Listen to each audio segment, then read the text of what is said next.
परिक्रमा करावी आणि त्याच्याप्रमाणे शबरीमलाचं देऊळ म्हणजे जे काही अय्यप्पाचं असतं देऊळ उघडं तेही त्याच दिवस उघडं होते आणि हेही परिक्रमेचे तारखा आणि दिवस हे एकच आहे.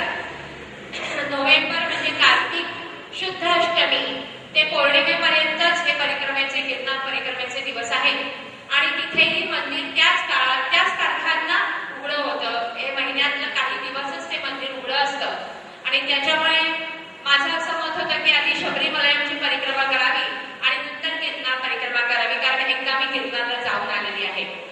पण परमेश्वराच्या मनात तसं नव्हतं आणि नंतर अशी एकदम विचारात मी पलटी खाल्ली की आधी गिरनार परिक्रमा करावी आणि नंतर शबरीमलयम करावं.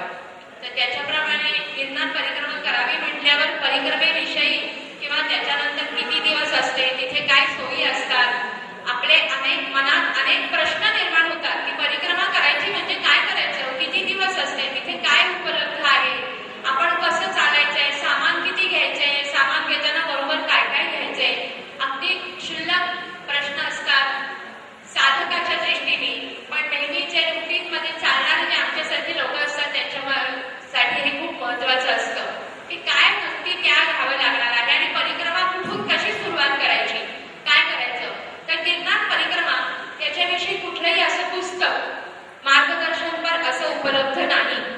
एकाच प्रमोद केळ्यांचं सुद्धा एकच पान आहे, तसंच कुलकर्ण्यांचं पण एकच पान आहे आणि त्याच्यानंतर माझी मैत्रीण रास्ते आहे तिच्याकडे एक पुस्तक अगदी जुनं सापडलं आणि त्या पुस्तकात सुद्धा थोड्याच माहिती होती परिक्रमेविषयी की त्यावरून आम्हाला काही बोध झाला नाही एवढा किंवा काही असं आमचं समाधान झालं नाही म्हणा. तर तसं होत गेलं. तर विनय नानजकर म्हणून आहेत तर त्यांच्याकडे आम्ही गेलो होतो. त्यांनी परिक्रमा केलेले कुलकर्णी म्हणून एक गृहस्थ आहेत तर त्यांना तिथे बोलवलं होतं आणि गिरनार परिक्रमेविषयी असं सांगितलं की तुम्ही माहिती सांगा. तर त्या माणसाने काही म्हणजे सर्वसामान्य लोकांना जे प्रश्न असतात आणि जी माहिती हवी असते ती त्यांच्याकडून सांगितली गेली नाही आणि आमचं बिलकुल समाधान झालं नाही किंवा आम्हाला काही माहिती मिळाली नाही.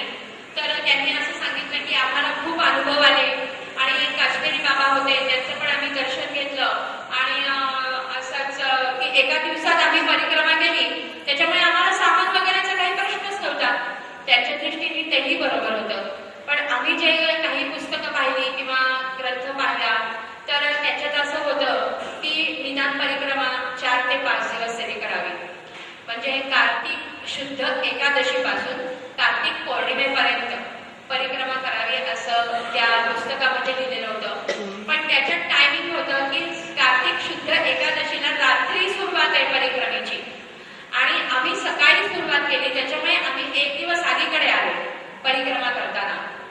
डोळ्यासमोर काहीही नाही की गिरनार परिक्रमा म्हणजे डोंगराला प्रदक्षिणा घालायची का, काय करायचं काय नाही. शेवटी आधुनिक सहाय्य घेतलं, गुगलवर बघितलं, याहूवर बघितलं किंवा काही वेबसाईट्सवर बघितलं की ह्याच्यात त्यांनी काय टाकलेलं आहे.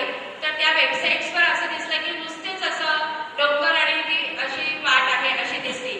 नक्की नेहमी असं होतं की नेहमी लोक असं सांगतात किंवा आपण कोणाला सांगतो त्याच्यापेक्षा तिथली परिस्थिती नेहमी वेगळीच असते.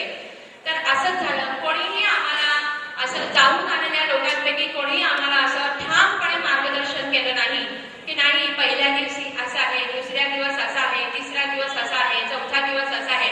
प्रत्येक जणांनी काहीतरी आम्हाला वेगवेगळंच सांगितलं. कोणी सांगितलं की दुसरा दिवस अवघड आहे, त्याने कोणी सांगितलं की चौथा दिवस अवघड आहे, असं सगळं सांगत आणि तुम्ही रात्री चढायला सुरुवात करा परिक्रमेमध्ये असताना आणि मग तुम्हाला म्हणजे सकाळी ऊन लागणार नाही, उन्हाचा त्रास होणार नाही असं सांगितलं. पण खरा प्रत्यक्ष अनुभव आपण केल्याशिवाय स्वतः गेल्याशिवाय स्वर्ग दिसत नाही. त्याच्याप्रमाणे स्वतः आपण तिथे चालल्याशिवाय स्वतः काही केल्याशिवाय काही आपल्याला खरी वस्तुस्थिती काय आहे आणि तेव्हा तिथे त्या घटनेला त्या क्षणाला आपल्या नशिबात काय असेल हे कुठेही कोणालाही सांगता येत नाही. कुठच्याही क्षणी कुठल्याही यात्रेमध्ये त्यांचं असं झालं त्या ग्रुपचं असं झालं म्हणून आपलं असं होईल असं कुठलीही कल्पना कुठल्याही सामान्य माणसाने गृहीत धरू नये. तर आम्ही असे अनेक मीटिंग्स घेतल्या की लोकांच्या मनात अनेक प्रश्न आले की सामान काय न्यायचं, किती न्यायचं, वजन किती न्यायचं आणि आपण ओळखणार कसे. कारण तिथे असं झालं की साधारण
न्यायचं, काय न्यायचं, सॅक्स कुठल्या घ्यायच्या, अनेक बारीक सारीक माणसाच्या मनात प्रश्न निर्माण होतात.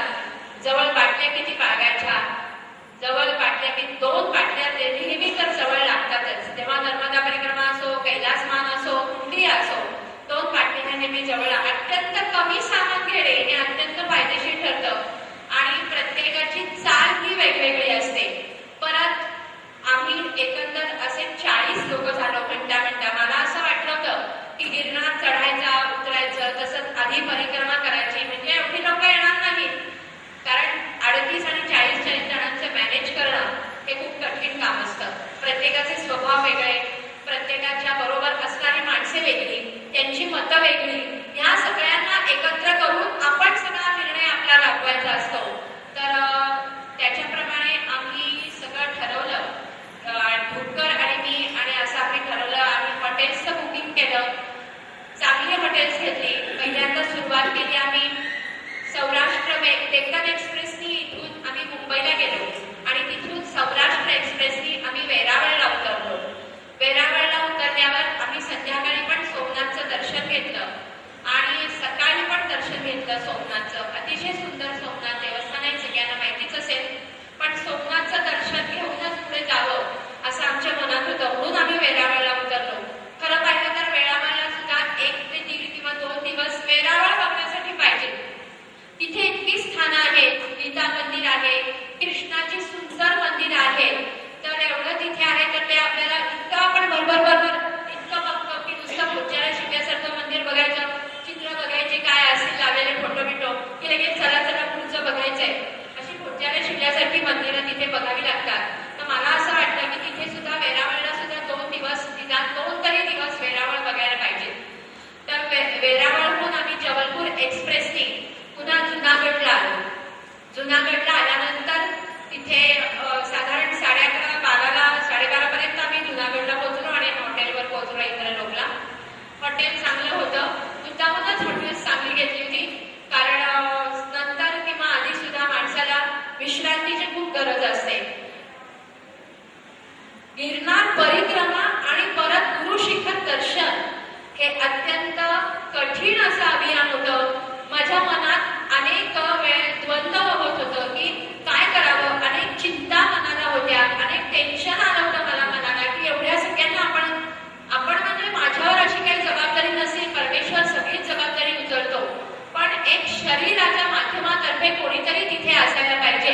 म्हणून मी असं म्हणतेय की थोडी तरी जबाबदारी आपल्यावर असते आणि म्हणून मनाची स्थिती अत्यंत दोलायमान होती आणि त्याच्यातूनच माझी तब्येत नंतर बिघडत गेली. आणि नंतर मला असं वाटायला लागलं की आपण जावं का न जावं असं सारखं नाही, बघू काय होतंय, जाऊन बघू असं याच वेळेस मला झालं. कारण हे खूप कठीण होतं आणि डोळ्यासमोर कुठलंही चित्र नव्हतं.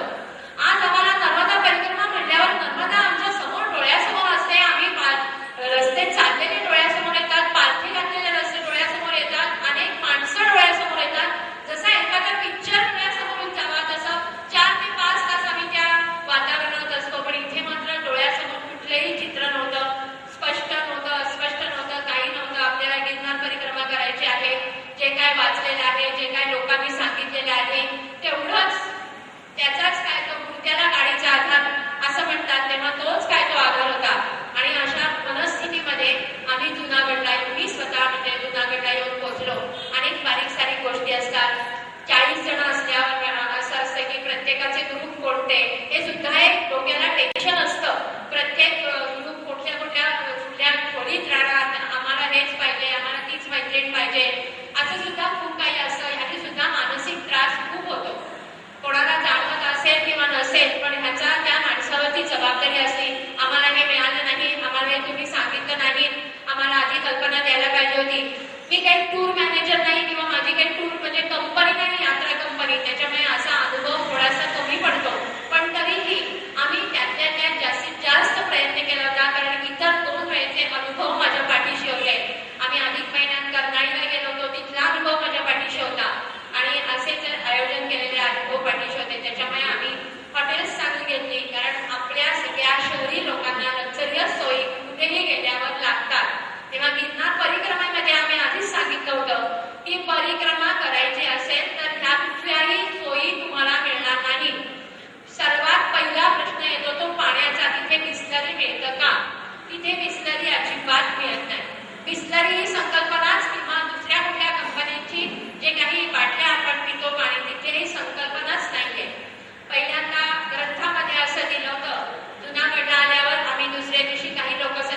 खरेदीला गेले आणि दुसऱ्या दिवशीपासून आम्हाला परिक्रमा ही सुरुवात करायची होती. तर माझ्या असं नंतर लक्षात आलं की जे जे काही त्या पुस्तकामध्ये दिलेलं आहे की पहिल्यांदा श्री क्षेत्राचा अधिपती दामोदर कुंड असं लिहिलेलं आहे तिथे. तर ते आमच्या हॉटेलपासून जवळच होतं.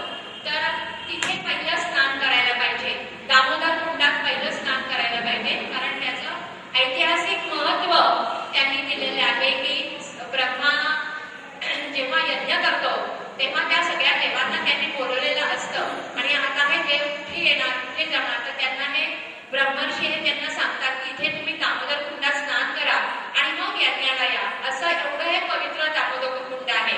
दुधेश्वर महादेव म्हणून असं त्यांनी सांगितलेलं आहे.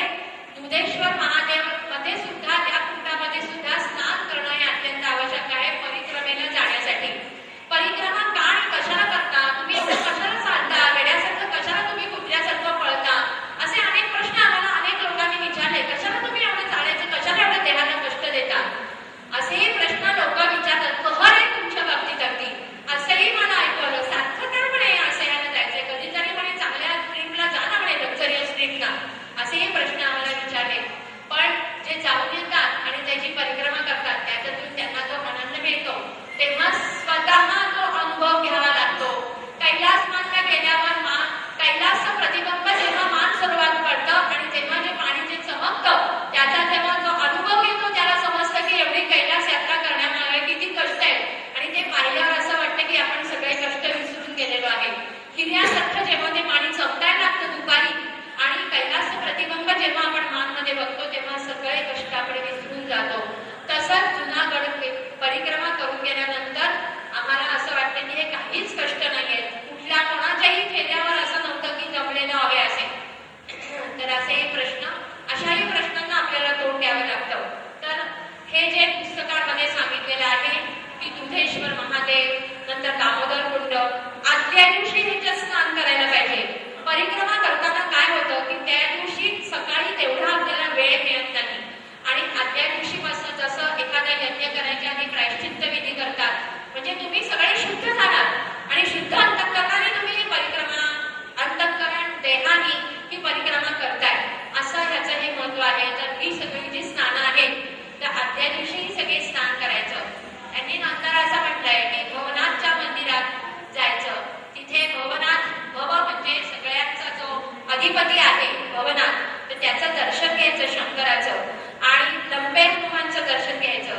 परत दुधेश्वर हनुमानला यायचं आणि मग परिक्रमेला सुरुवात करायची. असं दिलेलं आहे.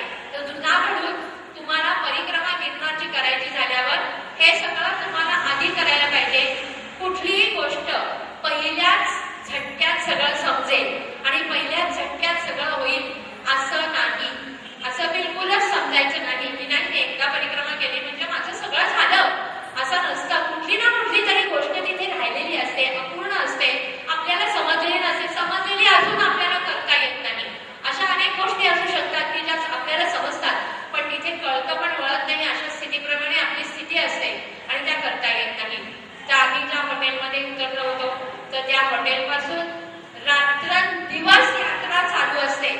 आपणच अगदी आपल्याला असं वाटतं की आपल्याकडची वारी म्हणजे काय, रात्रंदिवस चालू असते, हे असतं तिथे सगळं असं सोयी असतात, त्यांची पंगत, त्यांचं जेवण, अमुक नाश्ता ह्यांचा, असलं जे काही चित्र डोक्यात तुमच्या असेल तर ते संबंध खोटं आहे.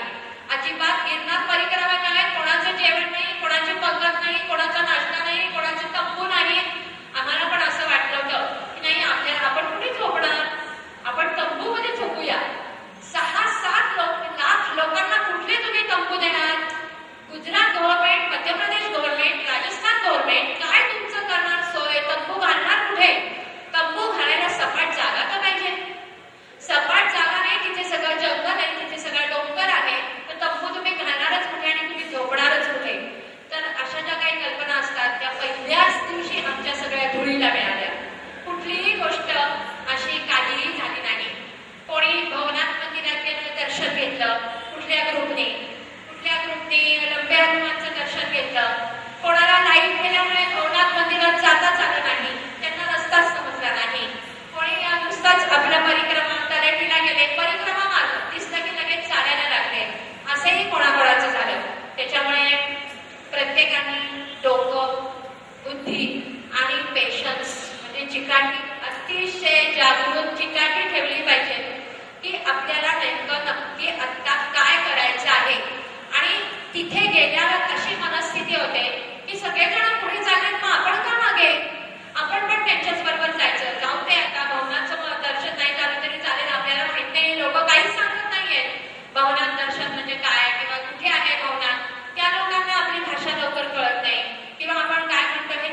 कोणते असतील त्याचं एक डोक्यात गणित असतं, किंवा साधं आपल्या चप्पल कुठे ठेवलेले आहेत, आपली काठी तर जागेवर आहे ना, आपली सॅकच्या पाशी कोण आहे, याचे सुद्धा मनात विचार असतात. कारण या गोष्टी खूप गरजेच्या असतात. त्या गेल्या तर आपल्याला तिथे काही सोय नसते घ्यायची. तर अशा आम्ही ठिकाणी एका ठिकाणी सगळे बसलो, सगळे गेलो. पण जेवढी व्हायचं तेच झालं की प्रत्येक ग्रुप वेगवेगळा गेला, पांगले म्हणजे लोक. साहजिक आहे एवढ्या मोठ्या गर्दीमध्ये असं सगळे 40-40 जण एकत्र जाणं किंवा 40 जणांची एकसारखी चाल होणं ही अत्यंत अवघड गोष्ट आहे. तर पहिलं आम्ही भवनाथचं दर्शन घेतलं, नंतर लंबे हनुमानचं दर्शन घेतलं आणि जुनागड पासून ऑटो रिक्षाने कलेठी या गावाला यायला लागतं आणि तिथून परिक्रमेचा मार्ग चालू होतो. जुनागड पासून तलेठी आहे 10 किलोमीटर आणि 10 किलोमीटर आपल्याला रिक्षाने यावं लागतं. आणि तिथे अशा 6 सीटर वगैरे रिक्षा असतात आणि तिथे कितीही माणसं घेऊ शकतात, तिथे परवानगी आहे. तर आम्ही सगळेजण वेगवेगळ्या रिक्षात बसून आलो. रात्रंदिवस यात्रा चालू असते आपल्या पालखीप्रमाणेच माऊलींच्या. रात्रंदिवस अंधारात सुद्धा लोक जात असतात. अनेक प्रकारची, अनेक जातीची, अनेक भाषा बोलणारी लोक असतात आणि अत्यंत त्यांच्याकडे अशी काही सॅक नसते. एक पिशवी डोक्यावर, एक पिशवी एका हातात मूल आणि एका हातात मुलाची ती झोळी, इकडे नवरा इकडे बायको आणि मध्ये ते लहान मूल. असे सुद्धा अनेक लोक परिक्रमा करणारे आम्ही पाहिले. आम्हाला असं वाटलं की आपण परिक्रमा करतोय म्हणजे काय करतोय, की फारच मोठं करतोय असं वाटलं. महाराष्ट्रातल्या लोकांना हे जरा फार जास्त असतं की आपण परिक्रमा करतोय म्हणजे काय. तर तिथे गेल्यावर असं वाटलं की काय नाही, किती लोक परिक्रमा करतायत, आपणच करतोय असं थोडंच आहे. म्हणजे तिथल्या त्या भागातली लोकही जास्त असतात. आता परिक्रमेचं सामान किती घ्यायचं, तर सामान फक्त अतिशय 4 ते 5 किलो वजन होईल एवढंच सामान घ्या. अगदी जरुरीपुरते कपडे. आणि आम्ही ही क्लॉथ नेल्यामुळे, म्हणजे जे ट्रेकिंगचे लोक वापरतात त्याला तिथली लोक पथारी असं म्हणत होती, तर ती पथारी आम्हाला फारच उपयोगी पडली. आणि पथारी हा तिथे कुतूहलाचा विषय झाला होता. टोप्यांच्या पेक्षा आमच्या पथारीवरनं, म्हणजे निक्लॉनमुळे आम्ही ओळखले जायचो की आम्ही पुण्याचे आहोत किंवा कुठले महाराष्ट्रातले आहोत. आणि तिथे ती पथारी वाले आहे ना, वो आप आगे निकल गए हैं आपके लोग, कहा पीछे से हम आवाज दे देंगे, हम उनको बदलाएंगे. पण तिथे निरोप मात्र खूप लोक देतात, ते लक्षात ठेवायचं. नंतर आम्ही खूप लोकांनी आम्हाला असा सल्ला दिला होता की तुम्ही रात्रीच करा दुसऱ्या दिवशीचा टप्पा. जिना बाबाची पहिली गडी गेली की दुसऱ्या दिवशीचा टप्पा आहे मालवेला म्हणतात, मालवेल म्हणतात, अशी त्याला 2 नावं आहेत. तर ते तुम्ही रात्री सुरू करा, कारण तो जरा अवघड आहे असं म्हणतात. कोणी सांगितलं होतं 3रा टप्पा अवघड आहे, कोणी सांगितलं होतं की 4था टप्पा तुम्ही आपलं संध्याकाळी सुरुवात करा म्हणे, मग तुम्ही रात्री कसंही येऊन पोहोचाल. प्रत्येकाची वेगवेगळी मतं होती, कारण त्यांनी त्या पद्धतीने तसं केलेलं होतं. आम्हाला जे जे भेटले ते आम्हाला 1 दिवसातच परिक्रमा करणारे भेटले. पण परिक्रमा ही 1 दिवसाची नाहीच आहे आणि 3 ते 4 दिवस परिक्रमा केली जाते.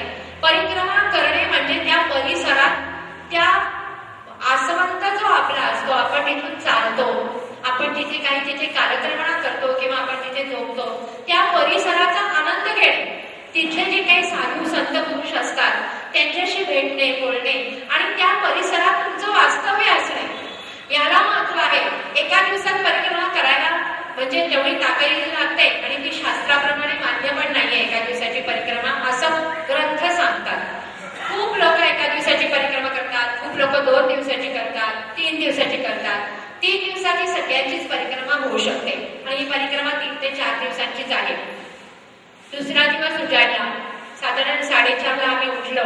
अजिबात दिसत नव्हतं 4:30-5ला. सगळ्यांचं सगळं सामान बांधणे वगैरे सगळं झालं. सॅक्स, पाणी नसल्यामुळे तोंड धुणं वगैरे काय प्रश्नच नाही, कशाचाच प्रश्न नाही पाणी नसल्यामुळे. त्याच्यामुळे आहेत त्याच्या परिस्थितीत आम्ही चालायला लागलो. म्हणजे साधारण असं मी ठरवलं होतं मनाशी की दिसायला लागल्याशिवाय चालायला लागायचं नाही. निदान काहीतरी प्रकाश, थोडासा एक 6चा वगैरे प्रकाश आल्याशिवाय, कारण वाट अवघड होती. आपल्याला अनेक वाटा माहीत असतात आणि खास खळगे, दगड, दोंडे हे तिथे असणारच. आणि या सगळ्यांना बरोबर घेऊन जायचे म्हटल्यावर किंवा ते आपल्या बरोबर आहेत म्हटल्यावर आपल्याला थोडंसं दिसायला पाहिजे. किती वेळ आपण बॅटरी एका हातात धरणार, एक हातात काठी धरणार, एका हातात ते पाठीवर सॅक धरणार, हे सगळं किती वेळ करणार? तुम्हाला हे सगळं अशक्य असतं करणं, हे प्रॅक्टिकली शक्य होत नाही. तर दुसरा दिवस हा अत्यंत अवघड आहे. दुसरा टप्पा हा सर्वात अवघड टप्पा आहे आणि त्याला मानवेल हा शेवटचा. पण दुसऱ्या टप्प्यावर जाताना आमच्यामध्ये एक अतुल म्हणून होता. म्हणलं बाई म्हणे आपल्याला तिथे जायचंय. म्हटलं छे तू काय असं सांगतोस? म्हटलं तिथे तर म्हटलं टोक आहे, ते शिखर आहे. म्हटलं तिथे कशाला जायचंय आपण? म्हटलं आपण या वाटेने चालत जायचंय. तो म्हणलं ते बघा तिथे किती माणसं आहेत, सगळी माणसं म्हणलं तिथेच जातात, आपल्याला पण तिथेच जायचंय. मी म्हटलं छे बापरे. म्हटलं आता काय? तर असं वाटत नाही पण चालताना, कारण सगळी लोक बरोबर असतात आणि जय गिरणारी हा घोषात परमेश्वर आपल्याला पावलोपावली सांभाळत असतो आणि पदोपदी ताकद देत असतो आपल्याला. आणि त्या तुम्ही स्वतः चालत नसता, तो चालवत असतो तुम्हाला आणि त्याच्या चालण्याच्या, त्याच्या श्रद्धेच्या बळावर तुम्ही पुढे जात असता. कोणाचे पाय लंगडे असो, लंगडी लोक सुद्धा परिक्रमा करताना आम्ही पाहिली. लंगडी लोक परिक्रमा करत होती, 2-2 मुलं घेऊन परिक्रमा लोक करत होती. किती त्यांची असीम श्रद्धा असेल, केवढी श्रद्धा. मार्वेलचा टप्पा हा अत्यंत अवघड टप्पा आहे आणि तिथून गुरु शिखर आपल्याला दिसतं.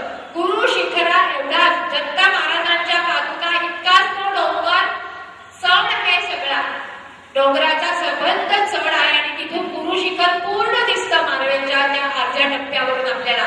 आणि निसर्ग सौंदर्य पण अप्रतिम दिसतं. फक्त आपलं डोकं शांत पाहिजे. आपल्या डोक्यात आता किती चालायचंय, आता असं किती पुढे जायचंय, असं काय करायचंय. ठिकठिकाणी जागोजागी आपल्याला हात देणारे अनेक लोक भेटतात. गुजराती लोक आपल्या महाराष्ट्रीय माणसांपेक्षा समंजस वाटली मला. कुठेही काही अशी बोलली नाही, आवाज चढवून तर मुळेच बोलली नाही. हलका हलका सरको, हलका हलका सरको, म्हणजे हळूहळू पुढे जा असं ते लोक म्हणत होते. किंवा जसं मांढरदेवीला गर्दी खूप झाली. एक टप्पा मार्वेलला जाताना असा आहे की तिथे खूप गर्दी आणि वाट अगदी अरुंद आहे आणि तिथे छेगडाछेगडी होण्याची अत्यंत दाट शक्यता आहे. तर तिथेही गुजराती लोक अतिशय संयमाने वागतात. सगळीच परिक्रमेची लोक अतिशय संयमाने वागतात. संयम फक्त आपल्याकडेच थोडासा कमी असतो. आणि आता किती आता राहिलं, किती झालं वगैरे, तर संपूर्ण गुरुशिखर दुसरा टप्पा हा अत्यंत अवघड टप्पा. हा ट्रेक, गिरनार परिक्रमा म्हणजे अत्यंत अवघड ट्रेक असं ज्याला म्हणता येईल, असा ट्रेक आहे. त्याच्या मनाने आपली माऊलींची वारी ही मला खूप सोपी वाटली. कारण तिथे जेवणाची शाश्वती असते, झोपण्याची शाश्वती असते, नाश्त्याची शाश्वती असते, बिस्लरी जागोजागी मिळतात आणि सरळ रस्ता आहे. कुठेही असं काही नाही चप्पल घालून सरळ चालायचं आहे. इथे कुठलीही तुम्हाला शाश्वती नाही. इथे तुम्ही सगळं चालत राहणे आणि दुसऱ्या टप्प्यावर जागोजागी चहा, कॉफी, सरबत असं काहीही मिळत नाही.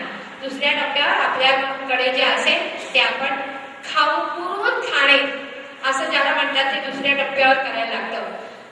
तर हळूहळू साधारण 8 ते 9 तास दुसऱ्या टप्प्याला चालायला लागतात. हा तो मार्वेलचा टप्पा आहे. हाच सगळ्यात परिक्रमेतला अवघड टप्पा आहे. आणि तिथे असं कोणी असं म्हणले, हे काय इथल्या ओढ्यातच पाणी आणलंय, याचंच सरबत केलंय, ते तरी तुम्हाला इतक्या उंचावर केल्यावर मिळते ना. ते का नाही बघत तुम्ही कुठलं पाणी आणलंय, काय आणलंय, हे कशाला बघता तुम्ही? मग तुम्ही तुमचं पाणी कॅरी करा आणि ते सरबत प्या. मग हे ग्लास विसरलेले नाहीयेत. अनेक लोकांच्या अनेक शंका असतात. तुम्ही तुमचा ग्लास बरोबर ठेवा, तुम्ही तुमच्या ग्लासमधून सरबत प्या. पण ते सरबत प्याल्यावर धुवायला पाणी तुम्हाला 10 रुपये विकत देऊनच मिळतं धुवायला. कारण ते एवढ्या लोक उंचावर पाणी चढवतात, तुम्हाला पाणी मिळत नाही तिथे असं सारखं वापरायला. त्यांची पण बरोबर आहे गोष्ट. चहा कॉफी मिळते, सरबत मिळतं, अजून दुसऱ्या टप्प्यावर एवढंच मिळतं. सगळ्यांना तिथे काही उपास, फळं बिळं असं काही मिळत नाही. हे सगळं पहिल्या टप्प्यावर असतं. पहिल्या टप्प्यावर कोणीतरी मला सांगितलं की अमिताभ बच्चनचं तिथे धर्मार्थ असं एक हे आहे, भंडारा असं तो देतो. आणि ही लोक जे जेवली तिथे त्यांना स्टीलची ताटं, वाट्या, भांडी, उपासाचं पण तिथे होतं सगळं. मी कुठे जेवले नाही त्याच्यामुळे मला काही माहिती नाहीये, कारण मला खूप उशीर झाला होता आणि खूप जेवणाची अशी काही इच्छा पण नव्हती. संध्याकाळी जे आपलं आहे त्याजवळ आम्ही जिनाबाबाच्या मडीला घाललं. फक्त त्या नंगे हे साधू पासून थोडंसं सावध राहायला पाहिजे. कारण आमच्या एका ग्रुपमधले होता तर त्यांच्याकडे त्यांनी ही अंगठी दे तुझी, ही अंगठी दे तुझी म्हणून असं अंगठी वगैरे मागत होते. तर आपले पैसे, आपल्या मौल्यवान वस्तू हे अतिशय सांभाळून ठेवणे आणि त्यांच्याकडे लक्ष न देणे.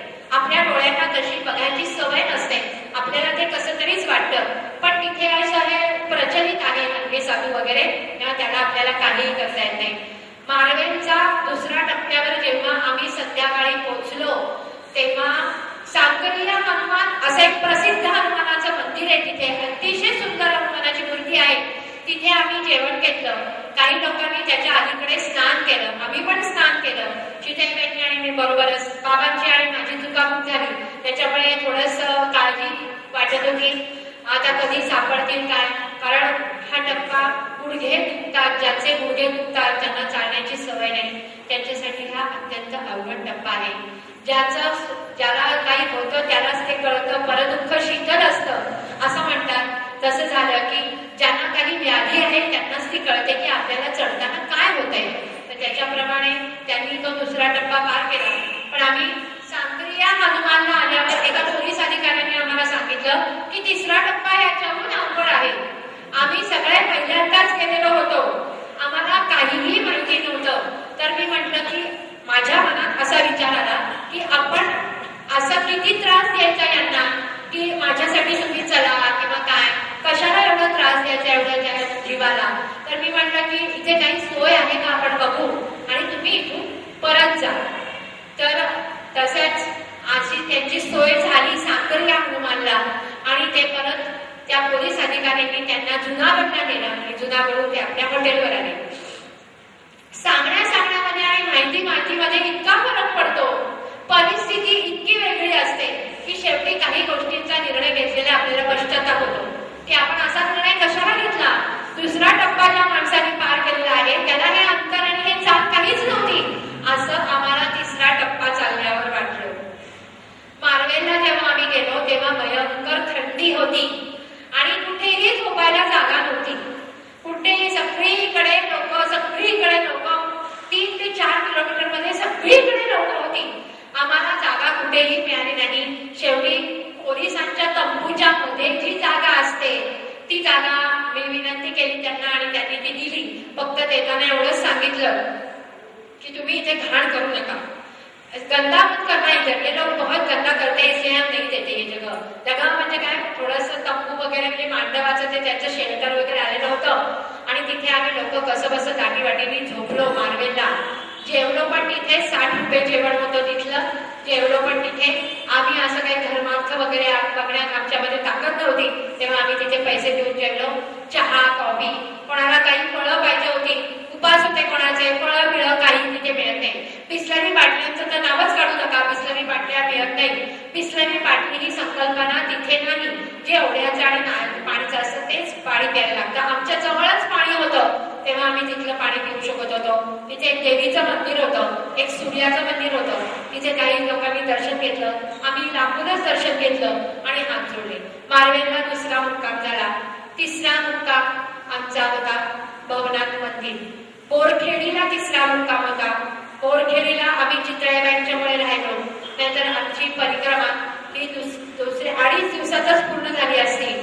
पण चितळेबाई म्हणाल्या की इथे राहायचं महत्व आहे आणि मला असं वाटलं की तुम्ही इथे राहावं. असं आम्ही नंतर तिसऱ्या मुक्कामाला थोडंसं मला बरं नव्हतं की इतर जणांची थंडीमुळे तब्येत थोडीशी अशी होती. पण माझ्या डोक्यावरचे ओझं म्हणण्यापेक्षा एक असा विचार कमी झाला होता की माझे मिस्टर आता सुरक्षित आहेत आणि काही वेळेस काही टेन्शननी सुद्धा काही येऊ शकतं की नाही आपल्याला त्यांची काळजी घ्यायची आहे, त्यांना ते मागे पडलेत, आपण थांबायला पाहिजे, आपण सतत थांबायला पाहिजे. असे माणसाचं मन हे खूप विचित्र आहे.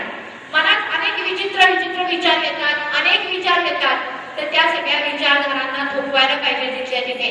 आणि आपण मार्गक्रमणा आम्ही बोरखेडीचा मुक्काम होता पुढचा आमचा तिसरा. तर सकाळी चालायला लागल्यापासून आम्हाला असं वाटायला लागलं की पहिल्यांदा खूप चढण होती पहिल्यांदा. आणि असं वाटलं की बरं झालं आपण बाबांना आणलं नाही, बरं झालं असा आपण निर्णय घेतला. आणि ही चढण आम्ही 2 ते 3 तासात पार केली. पहिल्या सकाळी असंच उठलो, सगळं आपलं आवडलं,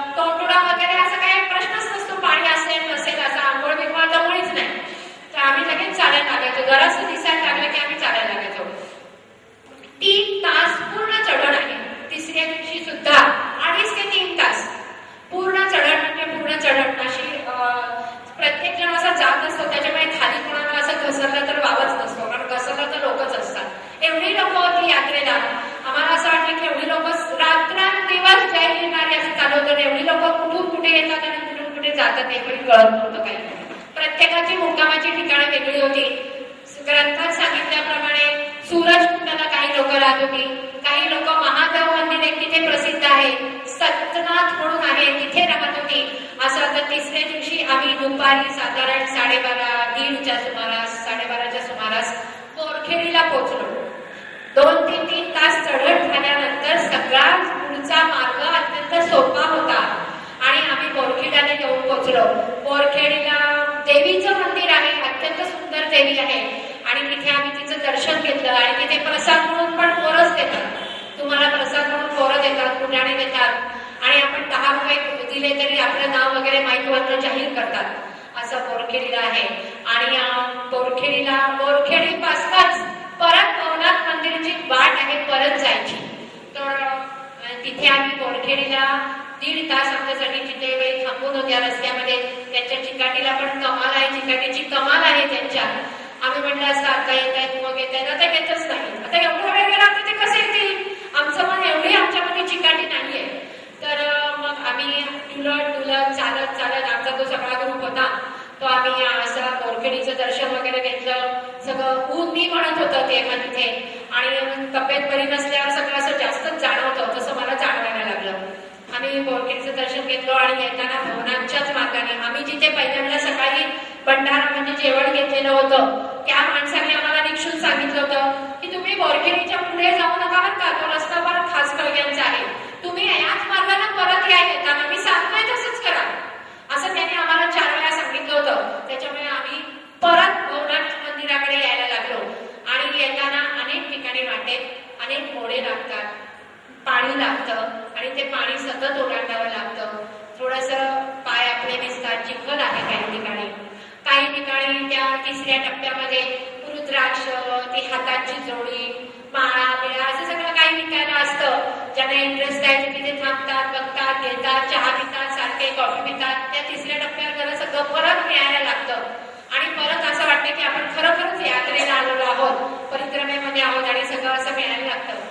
आणि मग आम्ही बोरखेडीला बोरखेडून भवनाथ मंदिराच्या रोडवर आम्ही येत होतो तेव्हा चितळेबाई दिसल्या. आम्ही इथेच थांबलोय, तुम्हाला इथेच थांबायचंय, थांबाल ना? माझ्या मनात ती एकदम ब्लँक, माझ्या मनात असं काहीही नाही, थांबायचंही नाही असंही नाही. परत थांबून इथे करणार काय? कारण आमच्या बरोबरची जी लोक होती ते अस्वस्थ आत्मे होते. त्यांना सगळ्यांना असं काहीतरी काम पाहिजे, एक तर चालायचं तरी काम पाहिजे, नाहीतर काहीतरी असं दुसरं तरी काम पाहिजे. म्हणजे स्वस्थ बसणे किंवा स्वस्थ बसून असं काही त्या परिसराचा आनंद घेणे किंवा जप करणे वगैरे अशा टाईपची थोडीशी ती मंडळी नव्हती. तर मग असं वाटलं की काय करावं. तर विद्याबालेराव म्हणून तिथे म्हणली इथेच थांबायचं, बाई म्हणली इथेच थांबायचं. त्यातली एक कल्याणी होती, ती म्हणली नाही आपण आता जाऊ लगेच हॉटेलवर, आता काय नाही इथे आपलं, आपण लगेच हॉटेलवर जाऊन आपण आराम करायचा, आता सगळे कपडे वगैरे तिकडेच, इथे काय आहे आपलं असं. त्याच्यामुळे माझी मनस्थिती अशी दोलायमान झाली आणि काही वेळेस काही लोक जी मतं आपल्यावर लादतात त्याने आपण दबून जातो, तशी मी दबून गेलेली होते. त्याच्यामुळे नक्की काय करावं असं मला समजत नव्हतं. खूप वेळेला काही खंबीर किंवा स्ट्रॉंग मत निर्णय घेत असतं, पण असंही मन एक असतं की जाऊन द्या काय आता संपलं यात्रा, आता भवनाथ मंदिरापर्यंत आपण सहज चालू शकू. पण त्यावेळेस त्या ठिकाणी घेतलेला निर्णय, बोरखेडीला राहायचा निर्णय अगदी योग्य ठरला. आम्ही तेव्हा चालू शकत नव्हतो भवनाथ मंदिरापर्यंत, आम्ही सगळे गलाटून गेलेलो होतो, आम्ही चालू शकत नव्हतो. तिथे पण जागा नव्हती, तिथे पण सगळ्यांनी पथाऱ्या पसरलेल्या होत्या, पाणी होतं एक साधारण 1/2 किलोमीटरवर गेल्यावर, पण तिथे अत्यंत घाण होती. मी तिथे गेलेच नाही आणि आम्ही आपली झोपूच राहिले होते. चितळेबाई असल्यामुळे कथा, संग्रह, गप्पा आणि इतर जी अनेक जनरल नॉलेजची जी माहिती असते ती त्या सगळ्या मुला सांगत होत्या. पण माझं शरीर मला साथ देत नसल्यामुळे मी झोपून होते आणि मी अख्खा म्हणजे जवळजवळ अर्धा दिवस आम्ही असं झोपून काढला. खूप लोकांना तिथे शेजारीच अन्नछत्र होतं, खूप सुंदर जेवण आहे, 5 स्टार व्यवस्था आहे राहायची, समोर पाणी आहे, समोर शेजारी जेवण आहे, अजून काय पाहिजे म्हणे तुम्हाला. तर काही लोक म्हणले आम्ही इथे राहू शकत नाही, आम्ही भवनाथ मंदिराच्या इथे जाणार. ते भवनाथ मंदिराच्या इथे गेले, काही लोक बोरखेडीला राहिले. आता हे सगळं झाल्यानंतर दिवस उगवला चौथ्या दिवशी असं झालं की आम्ही सगळे बरोबरच होतो. 4 किलोमीटर आम्ही सगळे बरोबरच चाललो. नंतर एका ठिकाणी आम्ही जेवणही घेतलं सकाळीच आणि त्याच्यानंतर आम्ही असेच चालत राहिलो. जय गिरणारी, मामी बोले, नाना बोले, काका बोले, असे सगळ्या घोषात आम्ही चाललेलो होतो. तिथल्या लोकांना खूप असं म्हणजे आम्ही कौतुक करत होतो तिथल्या लोकांचं. आणि जिथे आमच्या पुढे होत्या आणि त्या सगळ्या ठिकाणी त्यांची जी बुद्धीचं कौशल्य, चौकस बुद्धी म्हणतात त्याला, तर त्या सगळ्या ठिकाणी चौकशी करत होत्या की आता बोरखेडीच्या पुढे काय, किंवा रस्ता कुठला आहे, खोडियार देवी आहे ती कुठे आहे. त्यांनी कुठेतरी वाचलं असेल खोडियारचं. तर आमच्या मनात एकच फिट सांगितलेलं त्या माणसाने की तो रस्ता चांगला नाही, तुम्ही त्या रस्त्याने जाऊ नका.